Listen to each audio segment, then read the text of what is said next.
শেষ করার চেষ্টা করব ইনশাআল্লাহুল আজিজ। আলাইহি তাওয়াক্কালতু ওয়া ইলাইহি উনীব। সম্মানিত উপস্থিতি, আজ শাবান মাসের প্রথম জুমা। তো সম্মানিত উপস্থিতি, আজকে আমি আপনাদের সামনে ধারাবাহিকভাবে আলোচনা করছিলাম। এতক্ষণ আপনারা 2-3 জুমার আলোচনা শুনছিলেন রজব মাসের কর্তব্য, রজব মাসের কি কি ঘটনাগুলো আল্লাহর নবী সাল্লাল্লাহু আলাইহি সাল্লামের সাথে ঘটেছিল সহিহ হাদিস দ্বারা, কোরআন আয়াত দ্বারা আমি আপনাদের সামনে প্রমাণ করার চেষ্টা করছিলাম। তো সম্মানিত উপস্থিতি, রজব মাসের আলোচনা করতে গিয়ে একটা আলোচনা আপনাদের সামনে আমি বাকি রেখেছিলাম, যে ওই যে আল্লাহর নবী সাল্লাল্লাহু আলাইহি সাল্লাম মিরাজের পরে যখন মক্কায় যখন চলে আসলেন, কাফেররা হাসি ঠাট্টা শুরু করলো, তারা উপহাস শুরু করলো যে এটা কি যেন কথা নাকি, মক্কা থেকে বাইতুল মুকাররমে যেতে লাগে 2 মাস, আর মুহাম্মদ রাতের কিছু অংশে ভ্রমণ করে আবার মক্কায় ফিরে আসলো, এটা কি মানা যায়? তো কোন কাফের মুশরিক মানতে চাচ্ছিল না। তো আমি আপনাদের সামনে আলোচনা করছিলাম, কাফেররা যখন আল্লাহর নবী সাল্লাল্লাহু আলাইহি সাল্লামকে জিজ্ঞাসা করেছিল, মুহাম্মদ তুমি যদি সত্যই আল্লাহর নবী হয়ে থাকো, তুমি যদি সত্যই মসজিদে আকসায় বাইতুল মুকাররম মসজিদে মুকাদ্দাসে তুমি বাইতুল মুকাদ্দাস মসজিদে যদি তুমি সত্যই গিয়ে থাকো, তাহলে তুমি বলো বাইতুল মুকাররমের মসজিদে আকসার কয়টা দরজা, কয়টা জানালা আছে? তখন আমি আপনাদের সামনে বক্তব্য রাখছিলাম, আল্লাহ রাব্বুল আলামিন নবী সাল্লাল্লাহু আলাইহি সাল্লামের চোখের সামনে বাইতুল মুকাদ্দাস তুলে ধরছিলেন।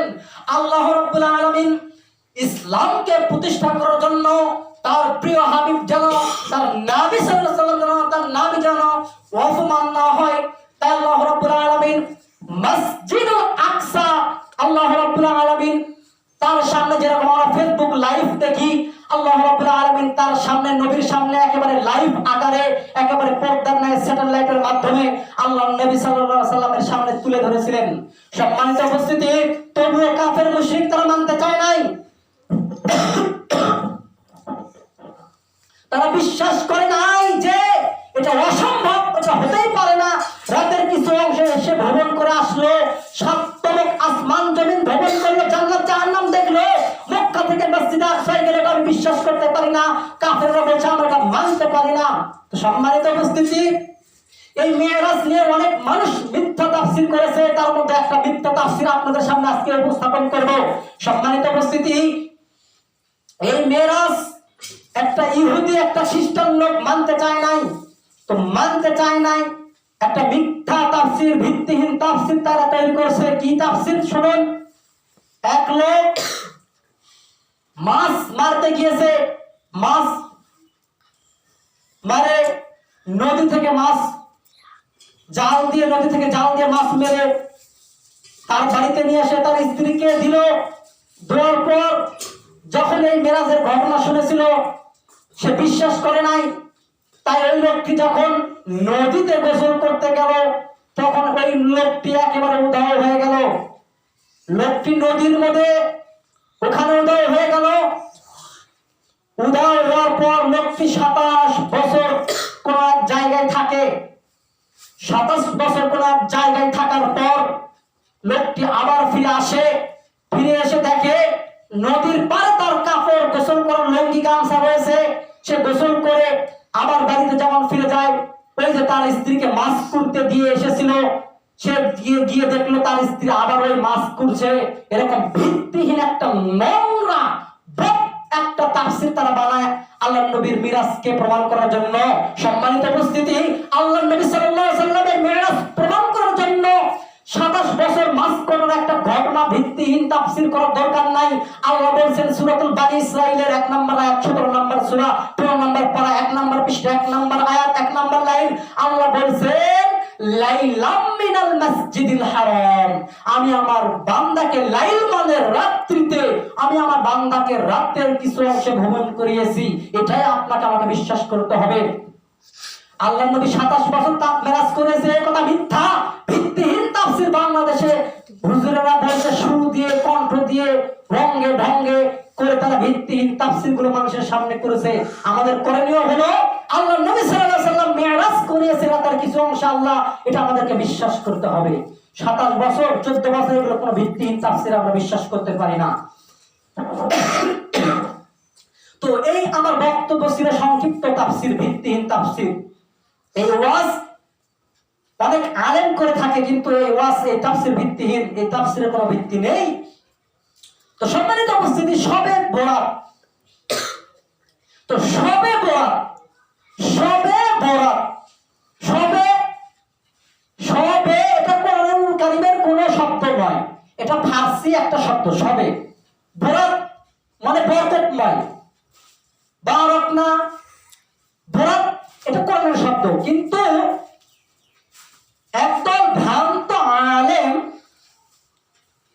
তারা এই 15ই শাবান মাসে তারা একটা উর্দু শব্দকে, ফার্সি শব্দকে, শবে বরাত, শবে একটা উর্দু ফার্সি শব্দ আর বরাত হলো আরবি শব্দ, এই দুইটা শব্দ তারা জোড়া তালি দিয়ে তারা কি করলো, উম্মতের মাঝে তারা কি করলো, শবে বরাত চালু করলো।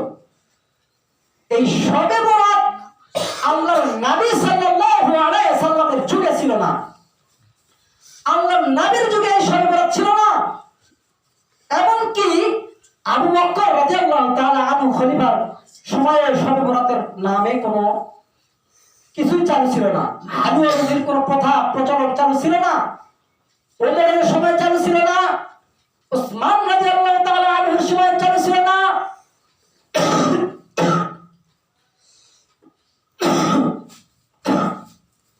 চতুর্থ খলিফা হযরত আলী রাদিয়াল্লাহু তাআলা আনহুর সময়ে শবে বরাত চালু ছিল না। আপনি জানলে আশ্চর্য হবেন, এই যে আমাদের হানাফি মাযহাবের ভাইয়েরা বড় ফটর ফটর করে, বড় বড় গাল গল্প করে, বাহাস বাহাস খেলা খেলে, বাহাস করার জন্য উন্মাদ হয়ে যায়, পাগল হয়ে যায়। আপনি হানাফি ভাইদেরকে জিজ্ঞাসা করেন, তোমরা যে শবে বরাত করছো, ইমাম আযম আবু হানিফা রাহমাতুল্লাহি আলাইহি কোন বইয়ে কত নম্বর পৃষ্ঠায়, হানাফি মাযহাবের কত নম্বর, কোন বইয়ে কত পৃষ্ঠায় এই শবে বরাত ইমাম আযম আবু হানিফা রাহমাতুল্লাহি আলাইহি পালন করেছে, তোমরা যদি দেখাতে পারো তাহলে আমরাও শবে বরাত হালুয়া রুটি খাবো, আমরাও শবে বরাত পালন করব। কোন হানাফি দেখাতে পারবে না, কোন মায়ের বেটা হানাফি দেখাতে পারবে না।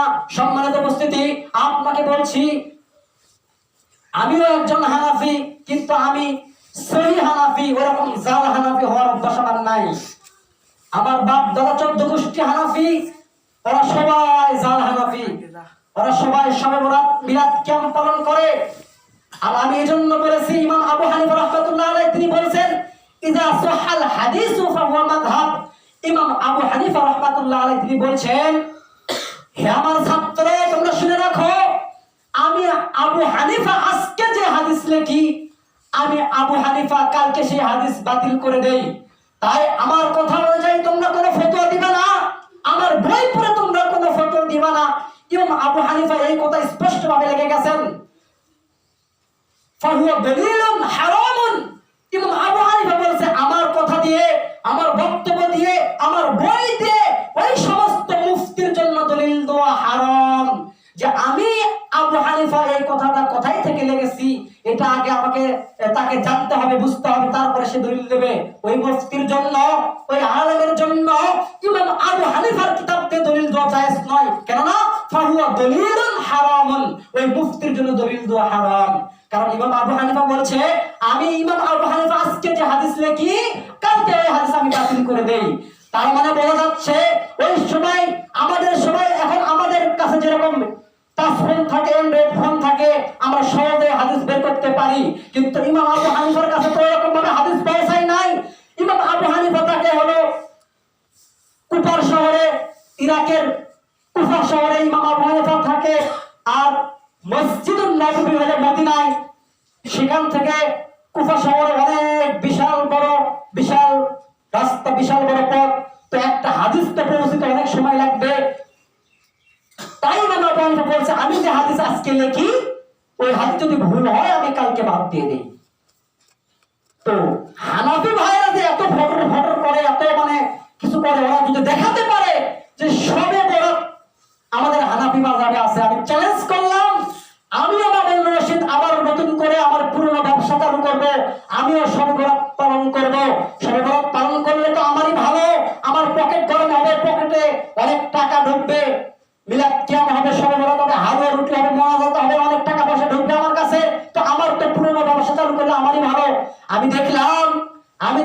মাদ্রাসায় পড়লাম, পড়ার পরে দেখলাম আমার বাপ দাদা 14 গোষ্ঠী যে শবে বরাত করে, আমার হানাফি ভাইরা আমার বাপ দাদা যে শবে বরাত করে, এটা কোরআন এবং হাদিসের কথাও নাই।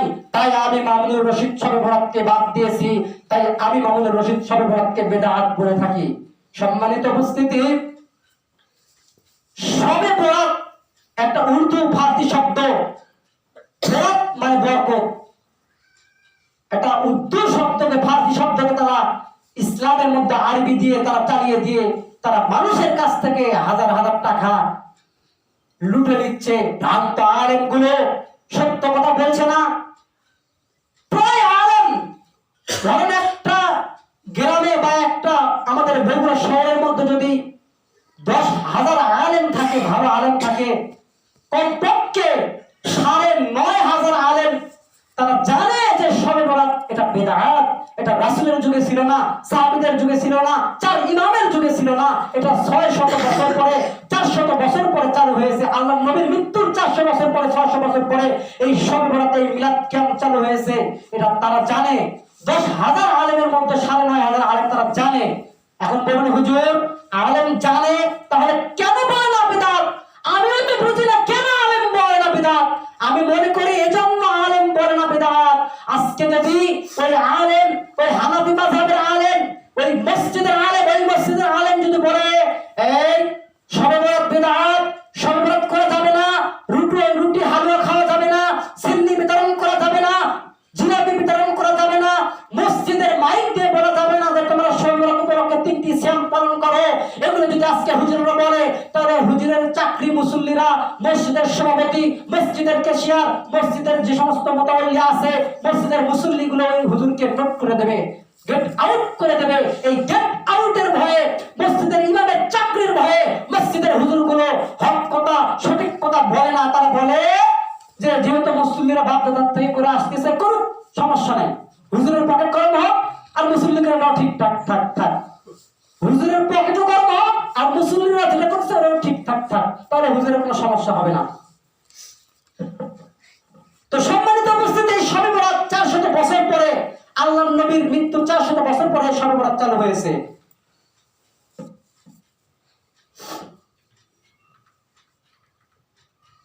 এই শবে বরাত উপলক্ষে স্কুল কলেজ ছুটি হয়। আমি আপনারা জানলে আশ্চর্য হবে। আলহামদুলিল্লাহ, আমি কালকে আমাদের বালিয়াদিঘি এক মসজিদে জালসা হলো, আমি ওখানে বক্তব্য রাখছিলাম বর্তমান শিক্ষা ব্যবস্থা নিয়ে। তো আমি ক্লাস 3 এর একটা বই পড়লাম, ইসলাম শিক্ষা বই। তো ওখানে বলতেছে, বিজ্ঞান বইয়ের মধ্যে বলতেছে যে মুসলমানের যেরকম ভাবে শবে মেরাজের একটা উৎসব রয়েছে, শবে বরাতের একটা উৎসব রয়েছে, শবে কদরের একটা উৎসব রয়েছে, ছুটি রয়েছে, ওইরকম ভাবে হিন্দুদের একটা উৎসব রয়েছে, দুর্গা পূজা, কালী পূজা, লক্ষ্মী পূজা, এগুলো বিভিন্ন বিষয়গুলো বইয়ের মধ্যে দিয়েছে। তো আমার বিষয় কথা হলো, শবে বরাত উপলক্ষে সরকারি ছুটি হবে কেন? শবে বরাত তো কোরআন এবং সহিহ হাদিসের কথা নাই, এটা 600 বছর পরে চালু হয়েছে। তো এই শবে বরাত কোথায় থেকে আসলো, কখন চালু হলো, এটা আপনাদের সামনে পরবর্তী জুমায় বিস্তারিত আলোচনা করব। তো এই শবে বরাত সম্পর্কে কিন্তু অনেক জাল দলিল আছে। যারা শবে বরাত পালন করে, আপনি যে হুট করে তাদেরকে প্রশ্ন করবেন, এই তোমরা শবে বরাত পালন করো, তা দলিল কোথায়? ওই হুজুর, ওই লোক আপনাকে দলিল দেবে যে আল্লাহর নবীর হাদিসের মধ্যেই তো আছে। আল্লাহর নবী বলছেন যে 14 শাবান দিবাগত রাত, ফাকাস সামা দুনিয়া রাব্বুস সামা দুনিয়া, আল্লাহ রাব্বুল আলামিন 14 শাবান দিবাগত রাতের বেলায় আল্লাহ রাব্বুল আলামিন রাতের 3য় অংশে প্রথম আসমানে নেমে আসে। আপনি যখন ওই লোককে জিজ্ঞাসা করবেন, ওই আলেমকে জিজ্ঞাসা করবেন, ওই আলেম তিরমিজির একটা দলিল দেবে, ইবনে মাজার একটা হাদিসের দলিল দেবে যে আল্লাহ রাব্বুল আলামিন 14 শাবান দিবাগত রাতে আল্লাহ রাব্বুল আলামিন ফাওকাস সামা দুনিয়ার প্রথম আসমানে নেমে আসে। সামা মানে আকাশ, দুনিয়ার প্রথম আসমানে নেমে আসে। এটা হলো তাদের দলিল, এটা তাদের স্বাভিমান করার দলিল। তখন আপনাকে পাল্টা জবাব দিতে হবে।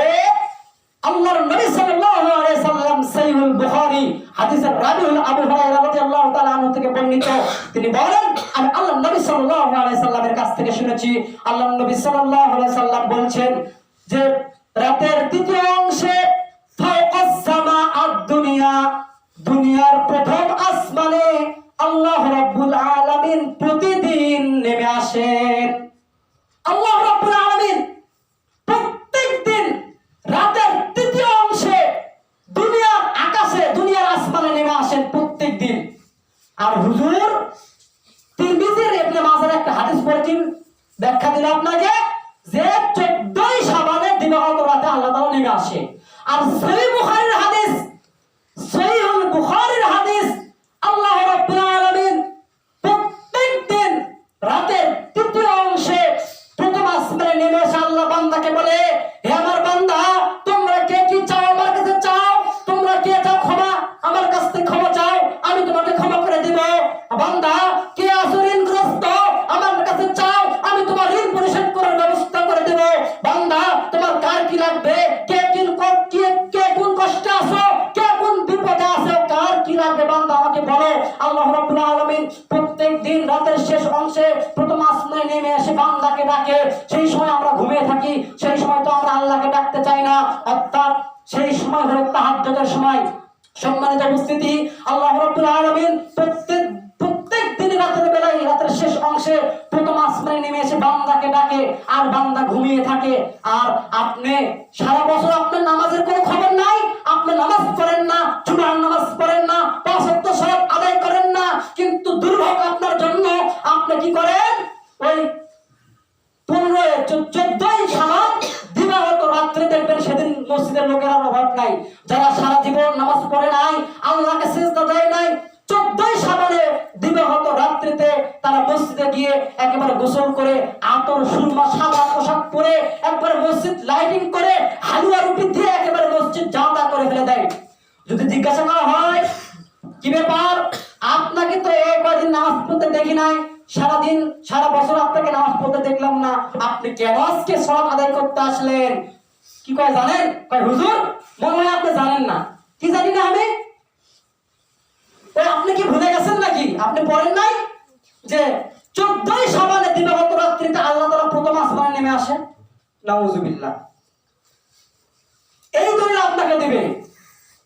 তখন আমি ওই মুসল্লিকে, ওই লোককে বললাম, শুনেন,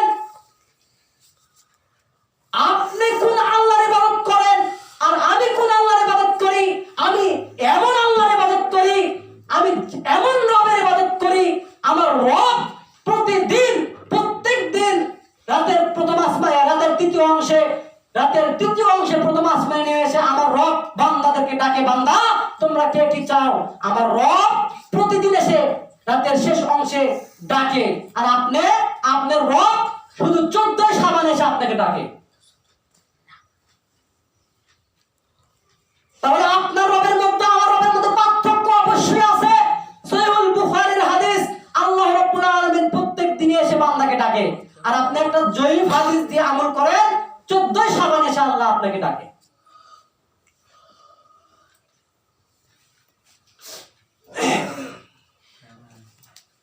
আমাকে যেহেতু আমাদের সমাজ হানাফি, বালিয়াদিঘি সম্পূর্ণ হানাফি এলাকা, তো আমি একবার ওই 14 শাবানে বাড়িতে ছিলাম, মাদ্রাসা থেকে ছুটিতে গেছিলাম। তো আমার এক ভাবি, পারপারস্য এক ভাবি এসে আমাকে বলতেছে যে আজকে কেমনে নামাজ পড়বো, বলতেছে আজকে কেমনে সালাত আদায় করবো, কি কি নিয়ম আছে, শবে বরাতের যে সালাত আদায় করবো তো কি কি নিয়ম আছে। আমি বলতেছি যে তুমি কি সারা বছর সালাত আদায় করনি? তো বলতেছে করছি, করি নাই, পড়ছি, পড়ি নাই। তো বলতেছে আজকের ফজলত কি? আজকের ফজলত আছে পাগলা, এই জন্য তো নামাজ পড়ার কথা তোকে জিজ্ঞাসা করতেছি। বলতেছে কি জানেন, যে আজকের ফজলত আছে বিদায় সেজন্যই আমি তোকে জিজ্ঞাসা করছি যে আজকে নামাজ কিভাবে পড়বো। তো করছি আমি তো আজকের এই 14ই শাবান দিবাগত রাত্রের 15ই শাবানের ফজিলত তো আমি জানি না, তো তুমি কি ফজিলত জানো? তো বলতেছে এই রাত্রের বেলা নাকি মাগরিবের পরে গোসল করতে হবে, গোসল করে ওই গোসলের পানি গামছা দিয়ে মোছা যাবে না, ওই ভিজা চুল নিয়ে ভিজা শরীর নিয়ে সালাত আদায় করতে হবে। আমি বললাম তাহলে ভিজা চুলে ভিজা শরীরে সালাত আদায় করলে কি হবে? তো বলতেছে বোকা, তুমি যখন ভেজা শরীরে ভেজা চুলে সালাত আদায় করবে, টুক টুক করে যখন পানি পড়বে, পানি পড়ার কারণে আল্লাহ তাআলা তোমার জীবনের গুনাহ মাফ করবে।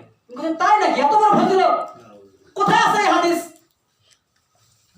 তো আমি আলহামদুলিল্লাহ ডক্টর আসাদুল্লাহ গালিবের শবে বরাত সম্পর্কে বই পড়ছি। শবে বরাত সম্পর্কে আরো তথ্য সামনে জমাই দিব ইনশাআল্লাহ, আজকে সবভাবে। তো বললাম এই হাদিস কোথায়? বলছে যে আমি তো শুনি মানুষ কয়। কে কয়? কই মসজিদের হুজুর একদিন ওয়াজ করছে। আমি বলছি শোনো, মসজিদের হুজুর ওয়াজ করছে, তোমাদের কাছ থেকে হালুয়া রুটি খাবি,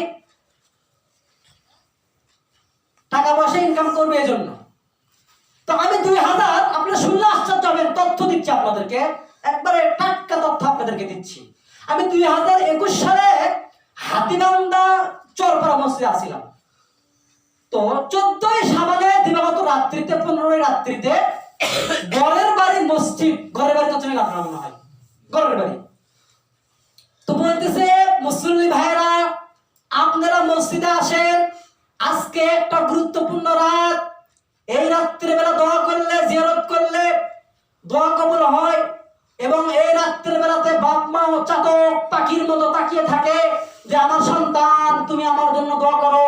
এই রাতের বেলা নাকি বাপ মা চাতক পাখির মতো কবরের মধ্যে থেকে তাকে থাকে, চাতক পাখির মতো তাকে থাকে। হুজুর মাইক দিয়ে বলতেছে তোমরা আসো দোয়া করো। তো তারপরের দিনে জুমার দিনে আমি ওই মসজিদে খুতবা দিলাম। বলতেছি শোনো, ওই যে মসজিদে ঘোষণা করলো ঘরের বাড়িতে বাপ মা শবে বরাতের রাত্রিতে চাতক পাখির মতো তাকিয়ে থাকে, তো ওই হুজুর কেমনে দেখলো বাপ মা কবরের মতো চাতক পাখির মতো তাকিয়ে রয়েছে? কেমনে দেখলো যে শুধু শবে বরাতের রাত্রিতে বাপ মা চাতক পাখির মতো তাকিয়ে থাকে, অন্য সময় থাকে না? ও শুধু শবে বরাতের রাত্রিতে একটু হালুয়া রুটি টাকা পয়সা দেবে আর তুমি তোমার বাপ মা তার বাপ মায়ের জন্য দোয়া করবে। শুধু শবে বরাতের রাত্রিতে তোমার বাপ মায়ের জন্য দোয়া করবা, তুমি যে কোনো সময় তোমার বাপ মায়ের কবরের পাশে দোয়া করতে পারো। মানুষ কি করে জানেন? যেগুলো হানাফি সম্প্রদায়ের লোক তারা কি করে, শবে বরাতের রাত্রিতে ওই ভিজা কাপড়ে ভিজা চুলে গোসল করে কবরে যায়, যাওয়ার পরে মোমবাতি দেয়, আগরবাতি দেয়, একবারে আলোকসজ্জা করে। আমি এরকমও দেখেছি কবরে মোমবাতি দেওয়া, আপনারা দেখছেন কিনা আমি জানি না, আমি দেখেছি কবরে মোমবাতি দিয়ে আগুন জ্বালায় রাখে, মনে করে যে আজকে বাপ মাকে স্মরণ করতেছি।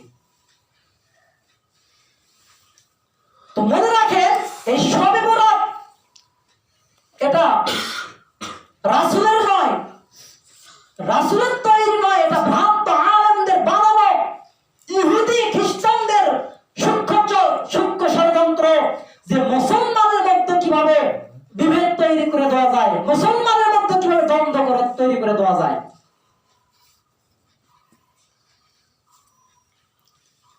তো সম্মানিত উপস্থিতি, আল্লাহ রাব্বুল আলামিন প্রত্যেকদিন এসে ডাকে বান্দাকে, বান্দা তোমরা আমাকে ডাকো আমি তোমাদের ডাকে সাড়া দিব। আল্লাহ তাআলা কোরআনুল কারীম সূরাতুল মুমিন 24 নম্বর পারা 18 নম্বর পৃষ্ঠা 7 নম্বর আয়াত আল্লাহ বলেন ওয়াকালা উদউনি আস্তাজিব লাকুম। আল্লাহ বলেন বান্দা তোমরা আমাকে ডাকো আমি তোমাদের ডাকে সাড়া দিব। আল্লাহ বলছেন বান্দা তোমরা আমাকে ডাকো আমি তোমাদের ডাকে সাড়া দিব। তো এইগুলো আয়াত থেকে তারা দলিল দেয়, ব্যাখ্যা করে শবে বরাতের রাতে বান্দা আল্লাহকে ডাকবে। তো সম্মানিত উপস্থিতি, সময় শেষ, সামনে সপ্তাহে আলোচনা করব। তো সম্মানিত উপস্থিতি, এই শবে বরাত উপলক্ষে আমাদের এই ছোট্ট মসজিদে যেন কোনো হালুয়া রুটি বিতরণ না হয়,